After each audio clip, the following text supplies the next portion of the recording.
पर सुनकर पूरे शाही दरबार में एकदम सन्नाटा छा गया। राजा गहरी और गंभीर सोच में पड़ गए कि आखिर दुश्मनों को उस गुप्त खजाने के बारे में पता कैसे चला। तभी उनके सबसे चतुर प्रधान ने आगे बढ़कर इस गंभीर समस्या का एक बहुत ही अचूक समाधान राजा के सामने पेश किया।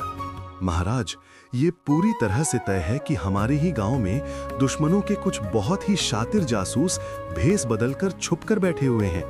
हमें उन जासूसों का पता लगाने के लिए अपने किसी सबसे माहिर और चतुर जासूस को उस गांव में एक साधारण इंसान बनाकर तुरंत वहां भेजना होगा।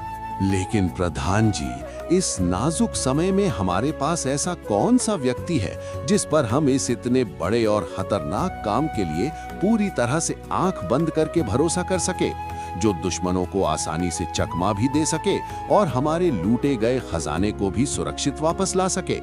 महाराज, हमारे पास एक ऐसा शख्स है जो इस काम को पूरी निडरता के साथ बखूबी अंजाम दे सकता है। वो कोई और नहीं बल्कि स्वयं युवराज वीरेंद्र हैं। ये उनके लिए महल से बाहर निकलकर दुनिया को समझने और अपनी सारी पुरानी गलतियों का प्रायश्चित करने का सबसे बेहतरीन और सुनहरा मौका साबित होगा। प्रधान की यह अद्भुत सलाह सुनकर राजा की आंखों में एक नई उम्मीद की किरण चमक उठी। उन्होंने तुरंत वीरेंद्र को भेजने की इस योजना पर काम करने का फैसला किया।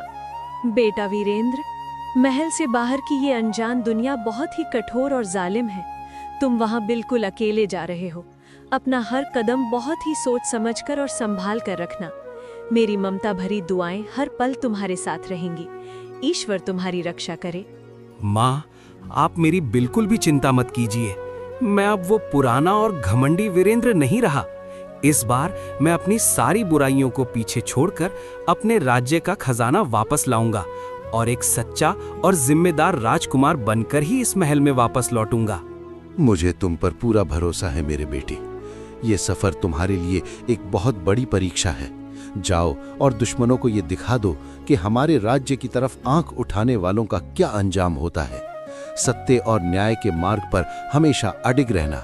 माता पिता का आशीर्वाद लेकर वीरेंद्र एक साधारण ग्रामीण का भेष बदलकर रात के अंधेरे में ही उस छोटे से गांव की ओर निकल पड़ा, जहां एक बहुत बड़ा रहस्य और उसका एक नया जीवन उसका बेसब्री से इंतजार कर रहा था।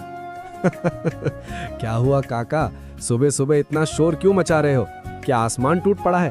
तुम्हारी भैंस रात भर इतना जोर जोर से रंभा रही थी कि हमारी भी नींद खराब हो गई। हमें लगा कि तुम जाग रहे हो और उसे चारा खिला रहे हो। अरे मूर्खों, मेरी भैंस कोई चारा नहीं खा रही थी, बल्कि उसे कोई जालिम चोर चुरा कर